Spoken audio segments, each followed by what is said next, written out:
Hi everybody, thank you for joining me. It's Living Divinity. I'm going to change up the music a little bit. So hopefully I'm going to do a quick reading for you. So the handwritten cards, the first one I pulled was accolades. You're deserving. The righteous will celebrate. The jealous will silently cry. And they'll try and try again to destroy you.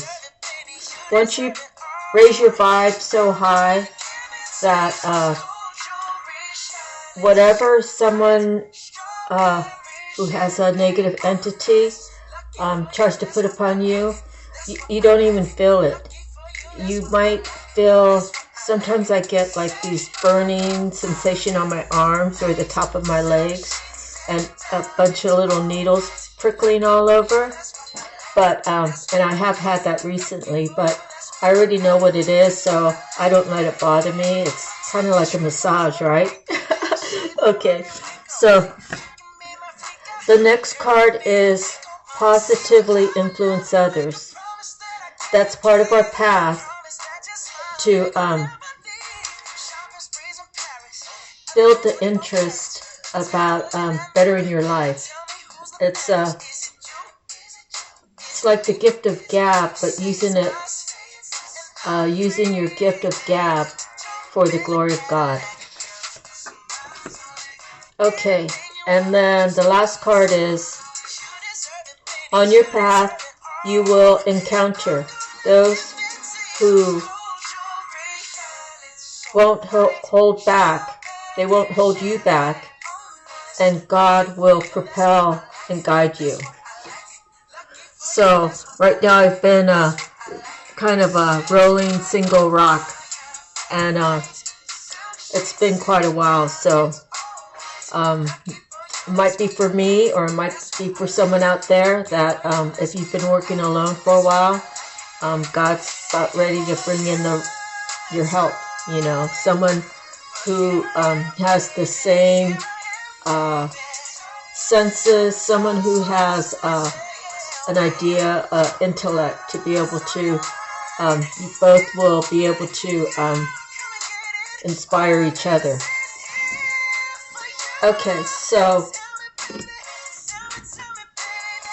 the next one is the animal message. So I got the beaver. Let me show you a picture of it. Okay, and it says, investing in home comforts provides security and family togetherness. And in the book it says, glossy beaver counsels conservation in all scenes of the world, from protecting, going to a commercial, let's see, from protecting the earth's resources for future generations to freeing yourself from large projects that sap your vigor and leave you vulnerable. Beaver mates monogamously for life and keeps her offspring safe until the call of the wild bids them leave. Although our lives may be very different, the archetype family unit still haunts our dreams. Beaver's lessons is that you turn longing into reality and transform love into a way of life. How interesting.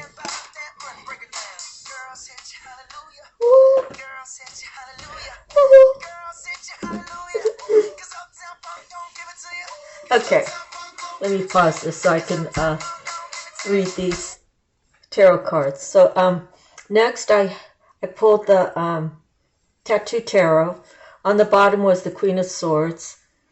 I only pulled 4 cards.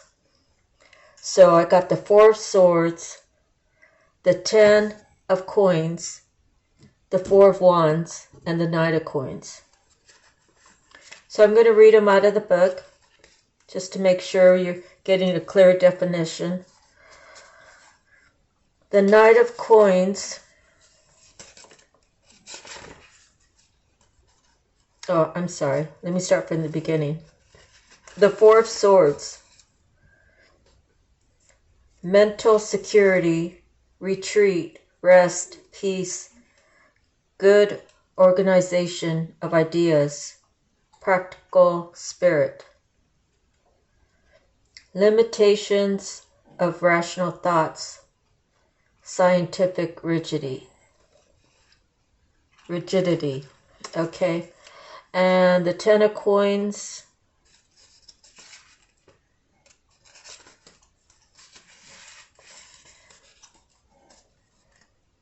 Is wealth, security, prosperity, gain, height of success, family matters, posterity, archives, generations, family home, lodging, domestic economics, savings, pension, sustainable loss, gambling.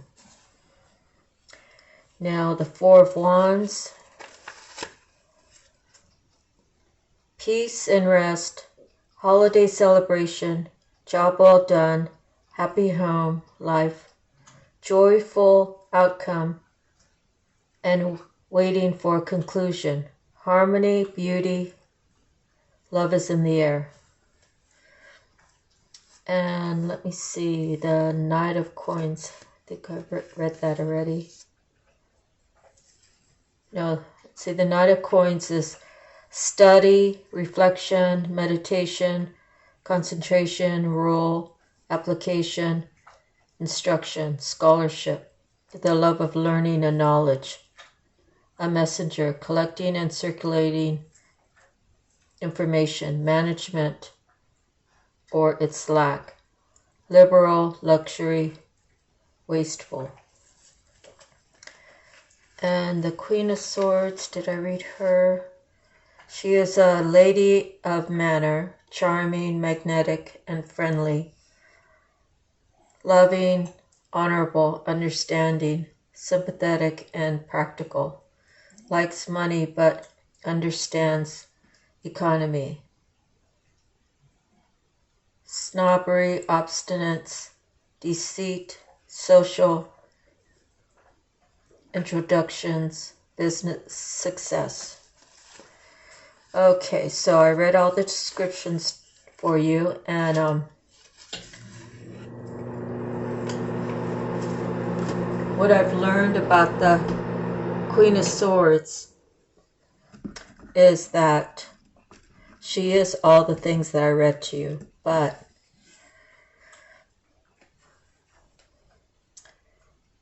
if she comes to a point where she's had enough, she will cut you. She's very smart, and she uses her tongue. Okay, so the words can come out really harsh, is what I'm trying to say. And the Knight of Coins, he's a learner. He's not really a mature adult. So let's say when you're 18, you're mature. I mean, when you're 18, you're an adult, but you haven't fully matured. It's like they say women mature faster than men, and I do believe that in most cases. But in any event, the Knight of Coins is someone who is an adult, but not really fully matured, hasn't lived enough life to go through lessons. Say if the person is 30, most likely the lessons that a 30-year-old compared to a 50-year-old, there's a lot of different lessons that a Knight of Coins has not yet learned that a King of Coins already has lived and been through it. So the Four of Swords is putting things to rest, The 10 of coins is, it's wealth. You have everything you need, and you can take money and you can reinvest it. And you already know that your other projects that you have built up, per se, are money makers. So if you had an excess of $1,000, but you still had money in the bank and for the bills and for all your needs plus a savings, you could take that $1,000 and you could feel free to do a research and risk that money to add another growth character to your already wealth. Okay, so the Four of Wands usually is like the marriage. So you might be seeing 1111, or you might be seeing the number 4. So here we have 2 4s, a 10, a knight, and a queen. So seeing how there's a knight and he's looking over at the queen, and he's seeing everything that she has. She has put things to rest. She has got settled. She has built her abundance. And the only thing she's missing is love. Now, okay, so I have to repeat. Just because it's a Queen of Swords doesn't mean it's a woman. It could be a man. Same as the Knight of Coins. It says knight, which generally is a male, but it could be a woman. And it all has to do with the energy. So your energy, like we carry male and female within us. So what happens is a woman that's allowed to stay home and raise a family, if she's loving every ounce of doing that, if that she knows that's her job and those are her responsibilities while her spouse, her husband, is out there working, bringing in the money. That's how it used to be in the old days, The old days, the woman took care of all the domestics. The man took care of making the money. With all these different life changes throughout the decades, the women, I guess it'd be around the 50s when World War II broke out. There were so many that were called that there wasn't any men left to run the industries. So that's when the women, had the opportunity to go and do manufacturing jobs or welding jobs or, that sort of thing. So the woman then has to be more masculine to handle the things that normally the men back in the day used to handle. Anything outside of the house other than grocery shopping and paying bills. The men had to do that. So again, the world's changed a lot. So we even have it where, the husband stays at home and the wife goes to work. And it's not saying that the wife is, she is playing a masculine role, but it doesn't mean that, she wants to be the man and she's looking for a woman or that kind of thing. I can't really explain it fully. I've always worked, so I can tell you when my last husband that I was married to, we did construction, and someone told me that I was really solid, and I kind of just looked at him and I didn't know what to say because my hair was messy and I had just got done like working, doing a tile or something, so it's kind of grungy, and I just kind of snickered at him a little bit. I was like, you don't understand. I work like a man, It takes a certain amount of manpower to mix the thin set. Then you get your trowel out and you gotta scoop it out and put it on the tile. If the tiles are large, you usually put it on the tile and the surface. So it takes a certain amount of exertion, and you have to withstand 8 hours of that. So yeah, I really had my masculinity side a little bit heavier than my female side. So I think that was one of the things that hindered my relationship with my husband at the time, is because he wanted me to be feminine and he wanted me to look a certain way. It's like, well, I can't wear exercise clothes to go put flooring down. I can't have my hair fixed. I can't have makeup on. All of that is just, it would be a total disaster. So, and truthfully, I've always been more natural. I've never really wore foundation, and I think that's why I'm youthful looking. My skin hasn't had years of being clogged up with all that makeup and stuff, And, but let me get back to this. I'm sorry. So the Queen of Swords, she has it all. She's laid things to rest so she could focus on her coins. She's gotten her business up and running, at least maybe at the beginning stage, maybe the middle, maybe it's at the very end. And then the Four of Wands is, now she just needs a partner to enjoy it with her. So this Knight of Coins, again, he's facing her and she's holding her sword. But, usually it's the man that approaches the woman and says, blah, blah, blah. I want to take you out on a date. I want to do this for you. I want to do that for you. Maybe he doesn't have that much because he's only holding one coin.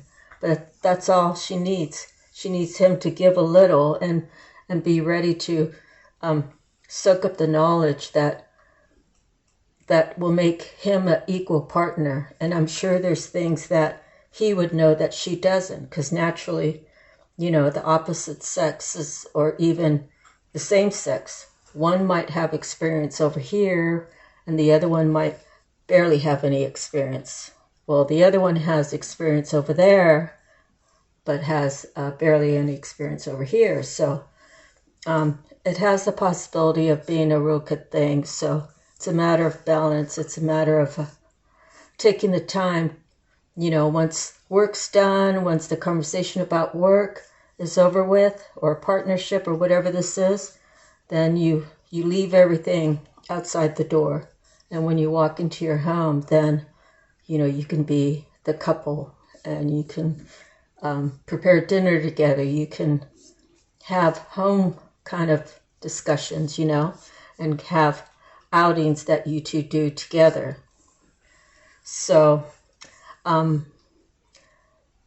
if you're already in this situation and you want to balance it, I would suggest that maybe you both write down your do's and don'ts if this is a new relationship, and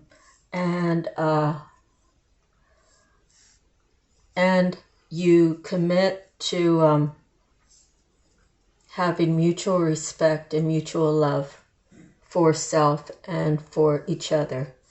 And the space, sometimes the Queen of Swords might want to go play tennis. And then the Knight of Coins wants to go bowling. Well, you can do both, but you just have to pick a day. But it has to be an even give and take.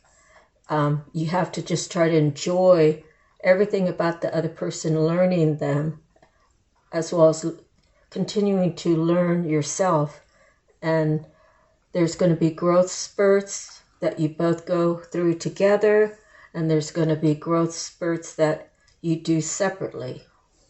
And it all has to do with managing your time correctly. My grandma used to say, when you're doing stuff and there's something you think that you want to do but you're not sure, she used to say, pretend someone's watching you. So it's so honorable, it's so respectful, it's such a loving gesture, say, when a woman's out but the man's at work and some guy tries to hit on her. Well, she can just say, I'm married. that doesn't really say anything. It says you're married. You know, you have to really pretend like your spouse is behind you, or your boyfriend or girlfriend, and say, look, I'm with somebody. I'm not interested. I'm with the person that I want to love, or that sort of thing, you know. And that way it's clear, it's concise, it's exact to protect your relationship. And so, you know, the man should want to do the same thing. And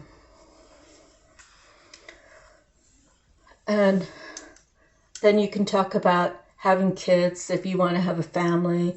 I guess those sort of things would want to be discussed before you actually tied up together, you know. And the last thing I say is everybody's free to go when they want to go. You know, do they want to go away for a week?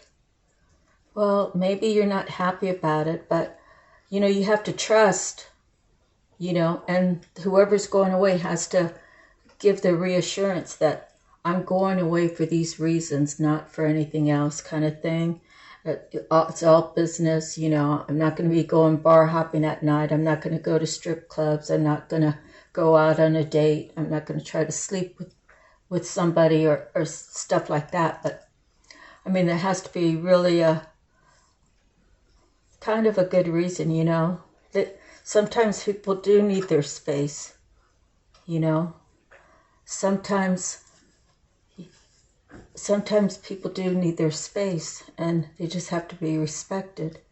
So I'll give you an instance. Is when my father died, my first husband, he knew my itinerary, but he called me 1 or 2 times a day asking me, when am I coming home?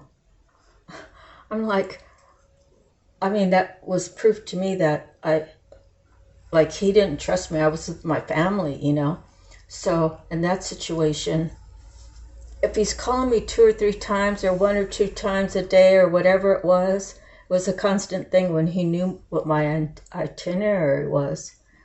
He must have been reflecting what he had done in the past, or what he was doing at that time.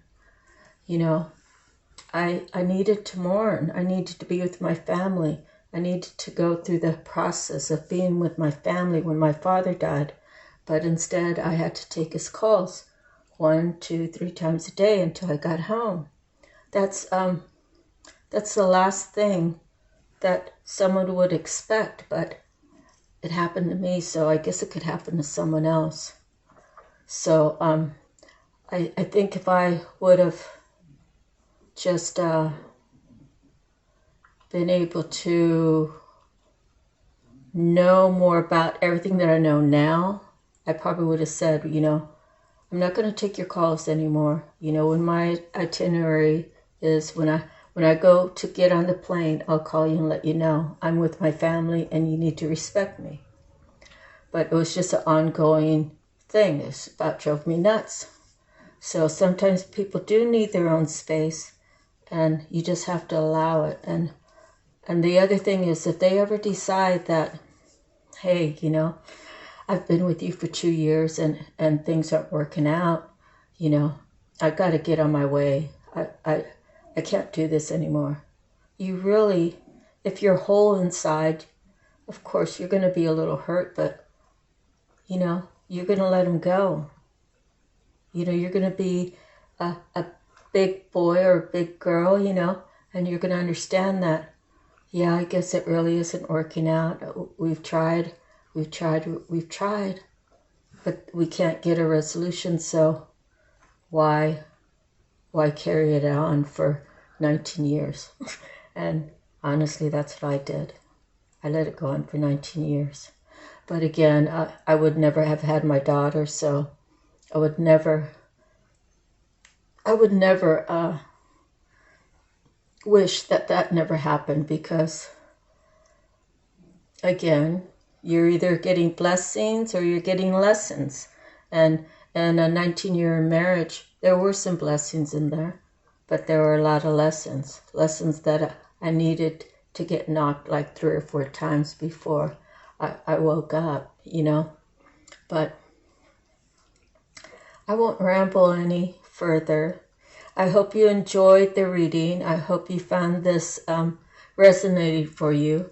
It may be from the past, it may be for the present, or it may be for the future. Only you know your story. Okay, thank you. Have a good night. I'll talk to you another day. Bye.